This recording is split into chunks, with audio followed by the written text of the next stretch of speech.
Yeah, it looks like we are rolling with the recording again. That was weird. I don't know what that was about. Let me pull the deck back up here. Apologies, everybody. I don't know what happened. It just kicked me out. I guess I'll work on getting you over to Christy a little faster Hey, because it Smart kicked me out Talks too. Wait. Smart Talks does not want to hear what I have to say. We've got our cup. We're going to be giving it away. I've got it in the box right here on my desk. I just have to slap a label on it afterwards. So keep an eye on your mailboxes next week. One of you is going to be getting a nice new cup. The other thing that we like to remind everybody of is to just give us a follow on LinkedIn, YouTube, all of those social media platforms. That's where you can find all of our how-to videos. We post Smart Talks recordings the week after on both the YouTube channel and our website. We've been doing a ton of work on revamping the YouTube channel. I'm super stoked about where it is right now. We've got tons of new thumbnails and video descriptions and just all kinds of stuff. We're also monitoring YouTube comments. So if you watch a video, you have a question, you can leave it there, and I look at those and I'll make sure we get an answer for you there as well.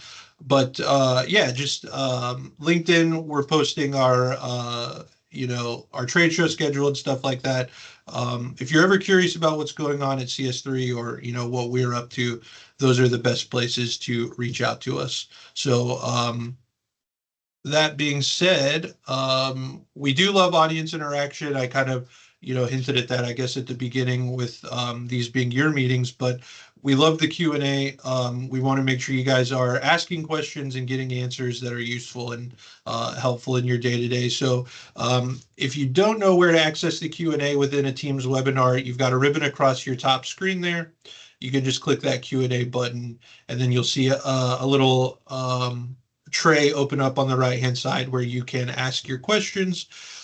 Bear in mind, we do hold questions until the end. We set aside time after the presentation to answer everybody's questions at once. So if you do ask anything, you don't see an answer right away, don't worry. We're definitely going to get to it in the Q&A portion. If we can't get you an answer, or if we just don't know the answer, we'll make sure to email you afterwards once we can kind of wrap our minds around it and get to the bottom of whatever you need. So yeah, make sure you use the Q&A. We want to hear from you guys. We want to make sure you're getting what you need out of these sessions. So um,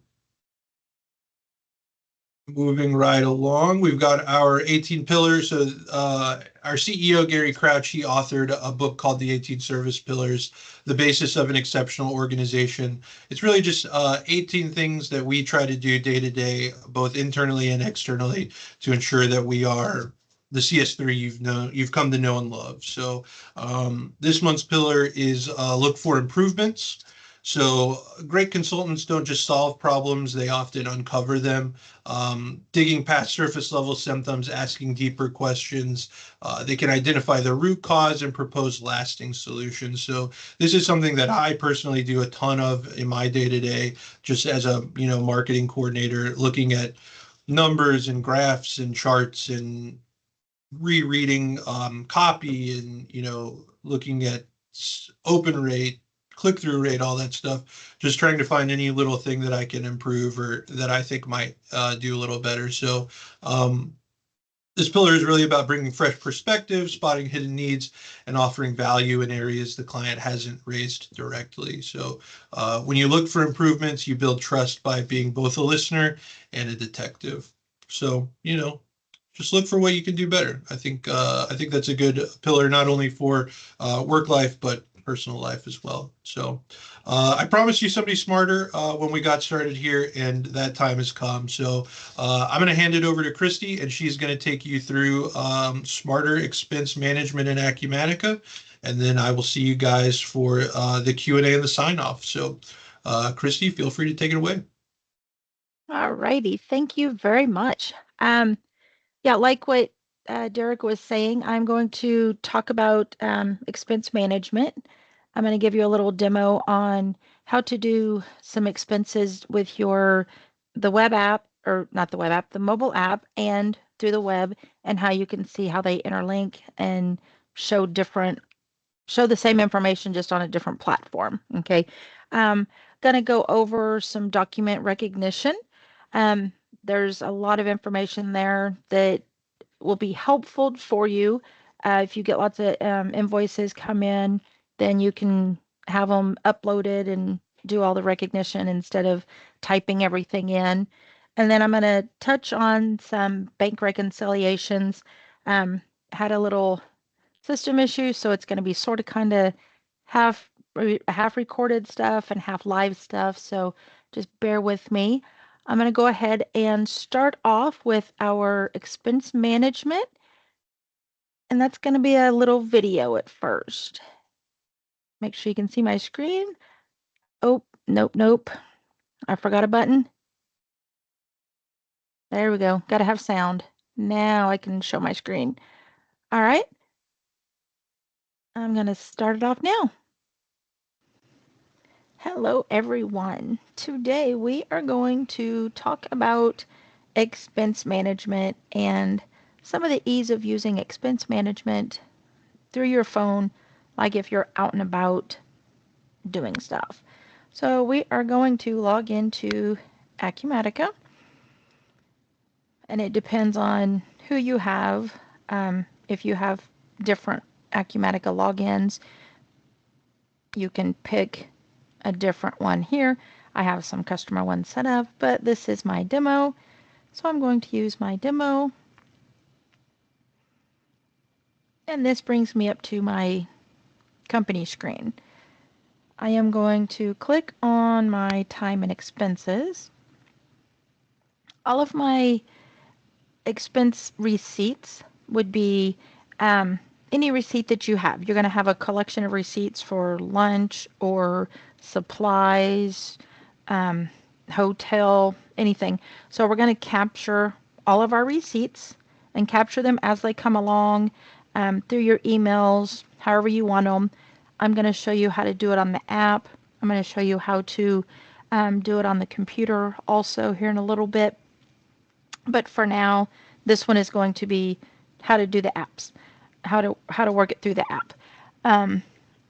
Input all of your receipts, and then at the end of the day, week, month, however you want to do it, or however your company does it, you can turn all of those individual receipts into claims where either the employee gets reimbursed, or if some of it was on a corporate card, then that is how the corporate card is going to show it matching up and how they get paid.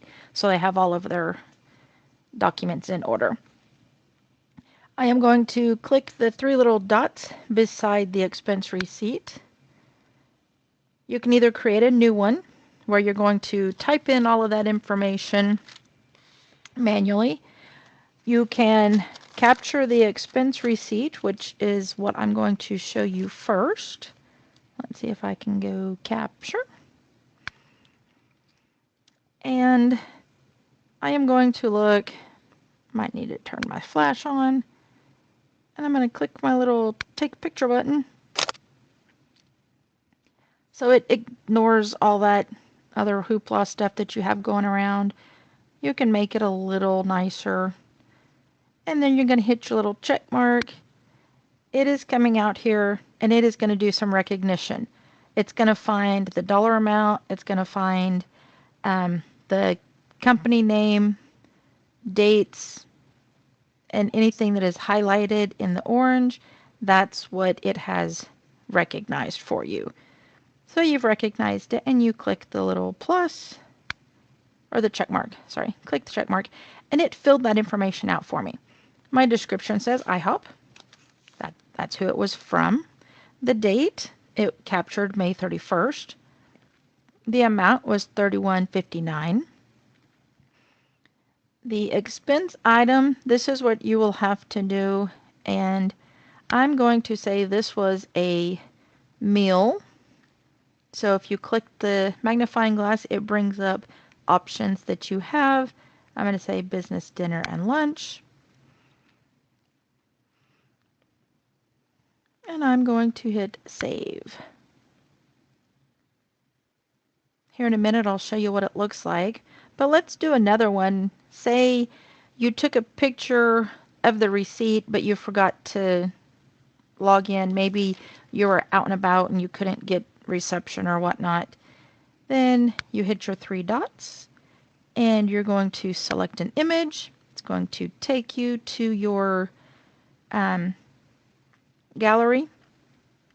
And this is one that I had in here. I'm going to hit check. So it's going to recognize the same information. Takes it a minute. It has who it was for, McAllister's, the date, and the amount. And you're going to hit your little check mark. Same thing here. This was for a meal. You can see that the paperclip up top has a 1, so it has captured that receipt. It's there. It is on hold. We're going to hit save.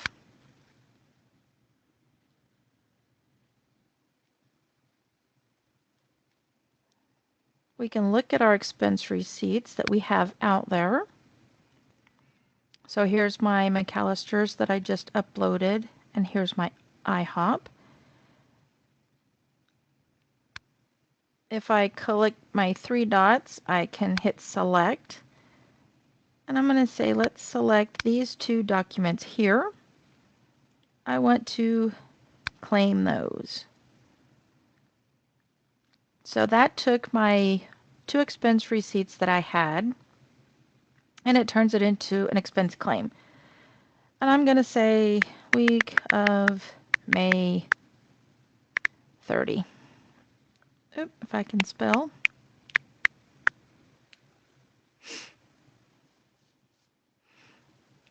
This is today's date. It added the 2 amounts for me. I didn't have to do that.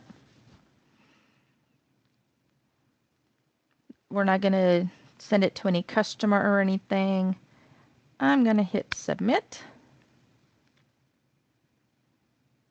If it goes through an approval process, which this one does, I'm going to go ahead and approve it. So now my expense receipt has been done. If I look at my expense claims,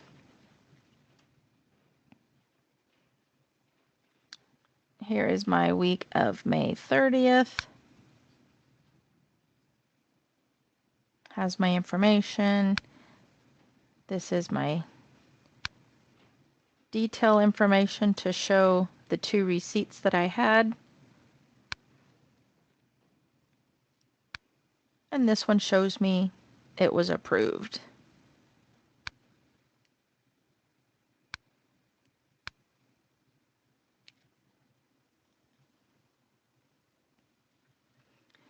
Now that you saw what it looked like on the phone, I'm going to go over to my time and expenses, and I'm going to say expense receipts. And here is my McAllister's that I just created in my IHOP. It's showing that it is open, so it hasn't processed yet. If I go into my expense claim, here is my 1 item. It is approved. Here's my two items. Here's my 2 receipt attachments. As the accounting person, they will go in, they'll do their reviews or whatnot, and they will go ahead and release this document. This gets it into the system to follow through the payment process.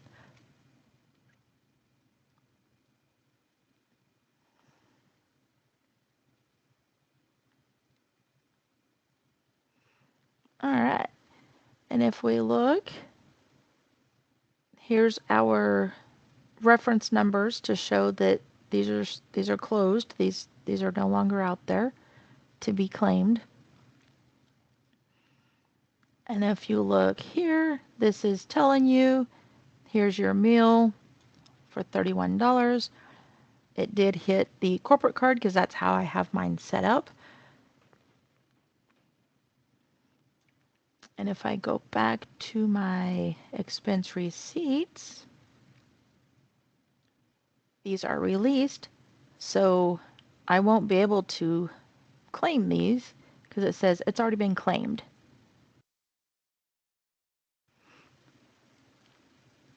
This expense receipts will show you if you have any receipts on hold, any pending approvals to be claimed. This one is telling me there's 2 out there that need to be processed. If there were any rejected, and then all of the ones that were claimed. So you can see that we have some to be claimed because it does not have an expense claim number here, but it might be just easier, especially if you have a bunch of these, just to go to be claimed, so that way you can claim what's left.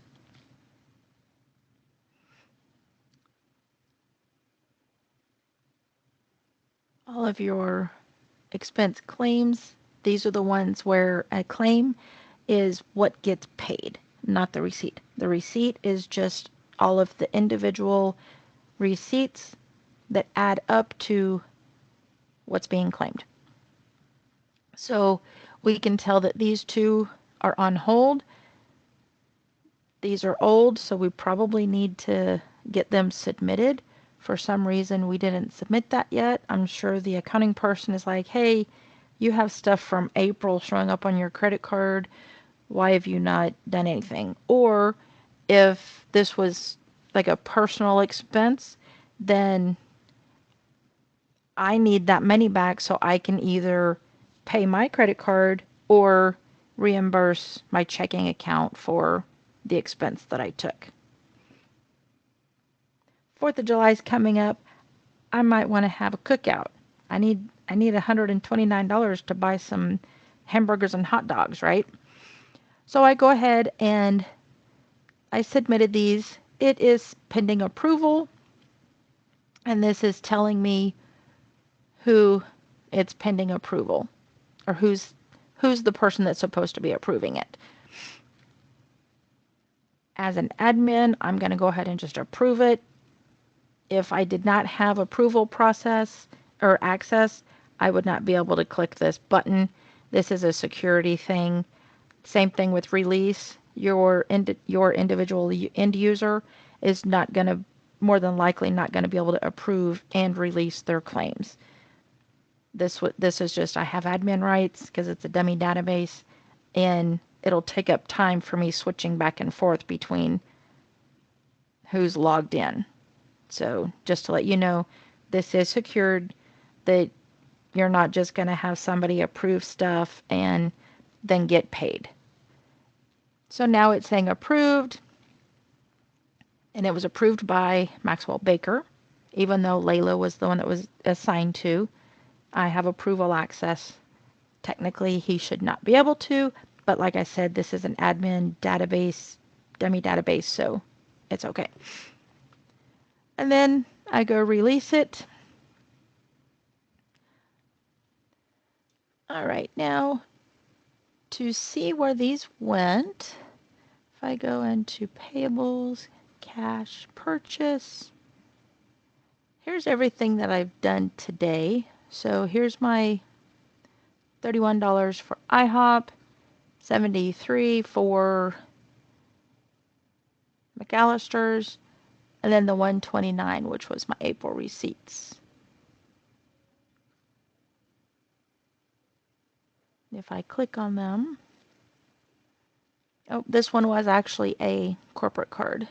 I thought it was a $129 to me. I guess I'm going to have to work some overtime so I can buy those hot dogs. All right. And then this goes through the regular finance process or accounting process where it'll get recognized on the bank statement.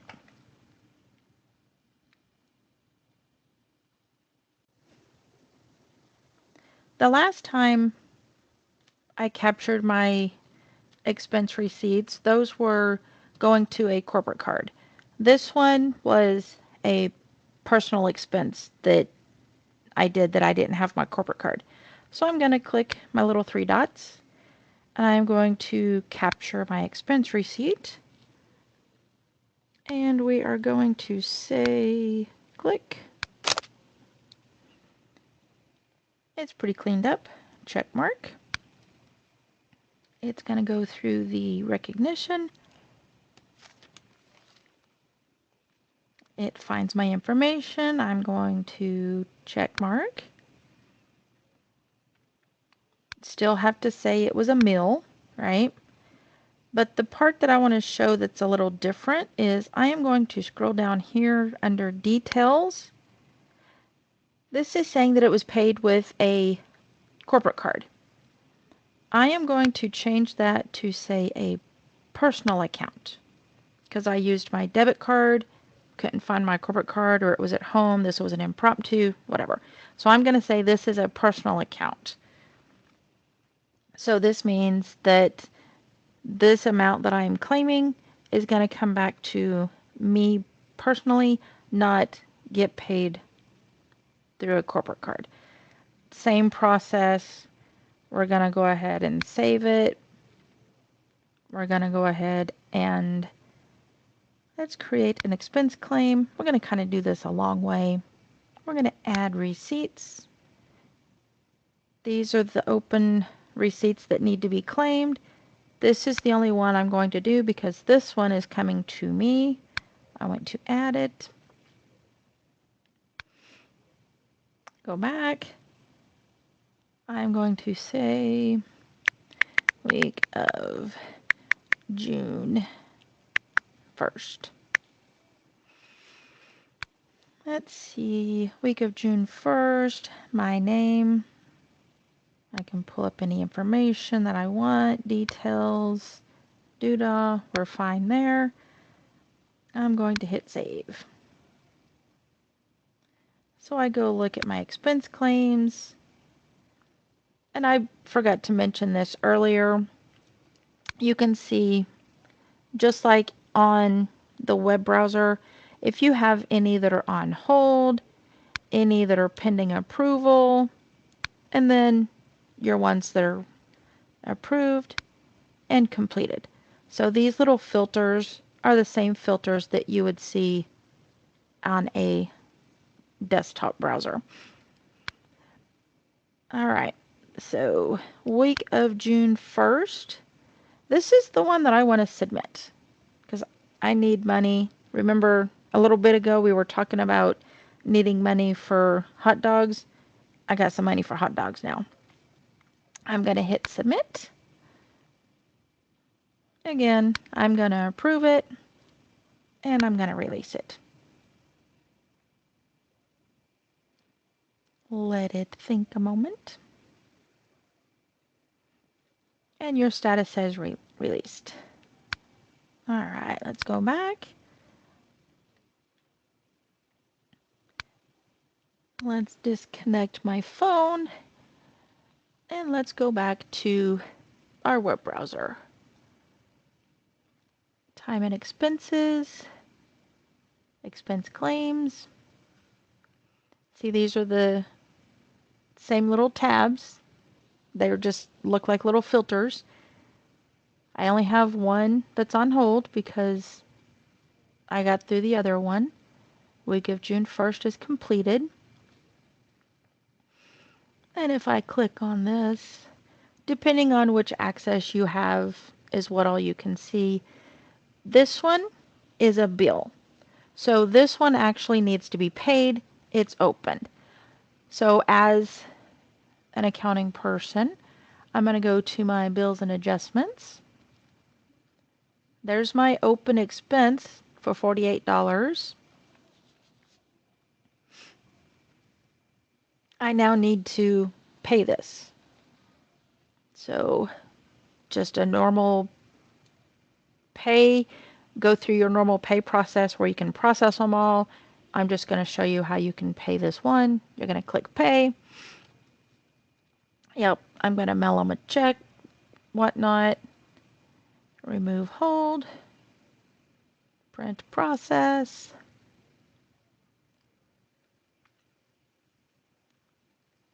And then here is my $48. I don't want to pay that one yet. I'm still looking at that one. So let's just hit process.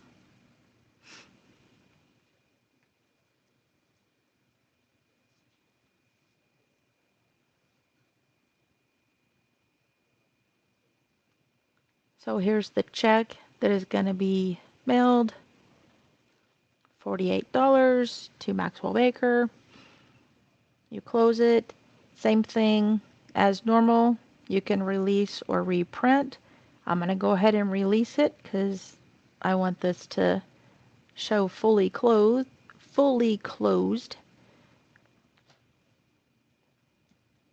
So if I go back to my time and expenses, if I have my expense claim,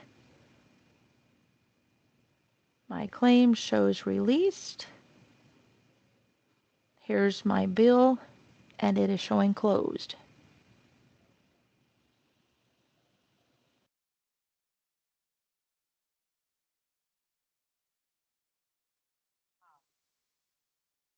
All right, everybody, thank you for listening to that. We are going to um, start talking about some document recognition next. Let me open that screen for us.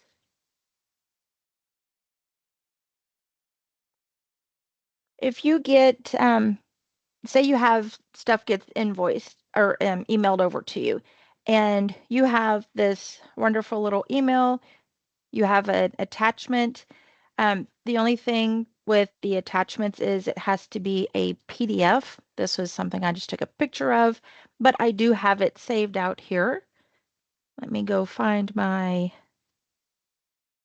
expense, or not my expense, my document I want to recognize.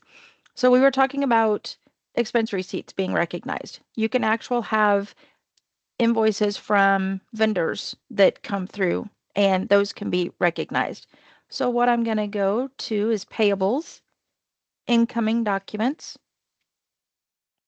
and this is our incoming documents to recognize.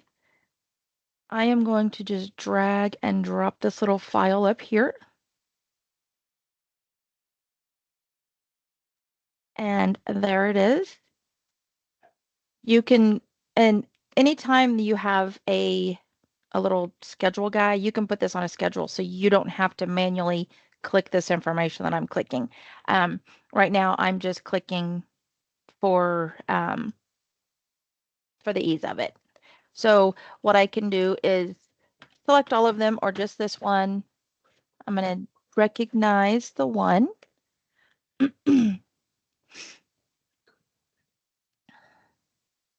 It's thinking. All right, it has processed. So if I click on it here, here's the document. And it comes over and it's like, okay, it knows it's a bill. Dragonfly, it recognized Dragonfly here. The branch is who I'm logged in as. It recognized the date on 5/16. The due date shows 5/31. Vendor reference, the invoice number, which is great. Over here, it has the total amount. It recognized the total. This description, we wanted this information right here to be the description. If I do a click, it fills in what I just clicked. But let's say that I want that whole line recognized. So I'm going to hold down the control key and hit the other two sections. So now it tells you that's the job. So that's what my description is going to be. Through AI machine learning, when this document comes in again, I might have to select it to say, yep, that's what I want my description to be. But the machine will learn, the system will learn and say, oh, it knows this part of the document needs to be the description. So after a couple of times, it'll recognize that and you won't have to click that anymore. It goes down and we see we have two different lines here. We have $70 and $50. It did the two different lines, the $70 and the $50. So there's your subtotal. Doesn't worry about any previous balance or anything because it's just this one document here. And I can click save and continue. And it created the bill for me. I didn't have to go in there and type anything. I didn't have to put any dates anywhere. It filled everything out. This is just a demo database. It was one that I found laying around in my little pile of paperwork here at the house. But if this was an actual invoice from a vendor and you had stock part numbers or something like that, then it would come up with inventory ID. On mine, it didn't have that because this was just a test. So all of your information is here, and you can remove hold, release it, pay it, just like a normal financial or accounting process. If you have it already set up to do, um, like some of the, oop, wrong button. If you have the release documents, you're going to prepare payments, it's through the regular process. I've already showed you how to pay a bill, so I'm not going to show you on this one. Um, but that's how easy it is to do a document recognition. Um, the file is, oop, I need to save. The file is attached up here. This is what it is. The file has to be a PDF file. I think I remember mentioning that one. Um, if you have multiple files or you have um, like say an AP inbox, it can be set up to do this automatically for you. You don't have to go in and recognize them yourself. We can put it on a schedule for you. Let's see if I was missing anything else. This one's pretty easy. Going through my notes to make sure I didn't skip anything on that one. Took longer to do an expense receipt than it did to pay this kind of bill, didn't it? Let's go to our last subject, which is banking and reconciliation statements. If you have like one bank account and you don't do a lot of checks or payments or something, then doing it the long way where you're clicking off, you have your bank on one side, on one screen, you have this on one screen, and you're like, yep, that's cleared, that one's cleared, that one's cleared. You can do that manually. There are other ways to help you out a little bit where you can actually import bank transactions, and you can either upload a file, and I always forget what the file types are. You get these from your bank. You can upload the OFX, the QBO, or a QFX format. You can import from Excel or like a CSV file. Those aren't as secured, but if you download it, it's there, right? So you upload the file, it goes out and it finds all this information, and it matches some of the documents for you. You can view your matched documents to say, hey, it knows that this was a $50,000. Here's your interest payment. It found the information for you. You also have a bank feed, and bank feeds are really nice because bank feeds basically is Acumatica and your bank talking to each other periodically throughout the day or at the end of the day, first part of the day, something like that. The way you would do that is you can go in, same thing on this one. It has a little schedule guy. So you can look at, it'll process your, oh wait, I'm on the wrong one. Retrieve bank feeds. Sorry. This one, same thing. You have your little schedule and it's linked. All you have to do is look at it in the morning. You have it scheduled to run first thing in the morning or at 2 o'clock in the morning. You come in and look at it, or you can schedule it to be processed. This is where I was having a little bit of technical difficulty, so I do not have a video on this. I plan on getting that video done within the next week or so, but it will definitely be up on our YouTube site fairly soon once I get everything all figured out. But you can go in and get bank transactions automatically happening. Um, Another good thing about if you have bank feeds, um, it will allow you to create expense reports from those bank feeds if something was paid like on a corporate card. So instead of going through all of those expenses and having somebody individually do those, you can have an expense receipt or an expense claim processed through your bank feed. It knows, hey, this was on a corporate card, and it processes it, and then the accounting person just has to go and say, hey, here's all of the stuff that hit your card. Where's your receipt? And then they can go in and attach the receipts. So that's really nice, especially if you have multiple people with multiple corporate cards, then trying to rely on someone else to say, oh, here, I forgot I need to attach this, or I need to go put this expense claim in. It's already there, so you can kind of be a little bit proactive to say, hey, I saw something hit your card yesterday. I need the attachment. So those are those are pretty much what I had to talk about today. We went over our expense receipts and expense claims, how we can do that on the phone, either live while we're there, or take a picture of it, and when you come back, do your expense claim or your expense receipt once you get Wi-Fi or whatnot capabilities. The document recognition, it was really short and sweet, but that's pretty much how quick it is. Like I said, you can do your multiple pages. It had different on my incoming documents. These were here. I can like click all of them and recognize them, and it creates those bills for me. Okay. Um, let's see. And then I went over the bank rec and bank feeds manual process, which is totally fine. But if you want to save some time and either have a file uploaded and it auto match some information for you, or if you have your bank feeds, which can take care of your corporate card expenses and doing your matches, those are awesome.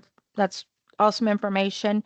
If you do not have either the advanced expense module or the bank feeds module, or you're interested in it, reach out to Ira and he'll be able to get you some information on that. I think that's about all I have. I'm going to give it back to you, Mr. Derek. Nice. Well, that was a great look at expenses in Acumatica. Thank you for that, Christy. Let me get my deck pulled back up here. So, like I said, we hold the time at the end for Q&A.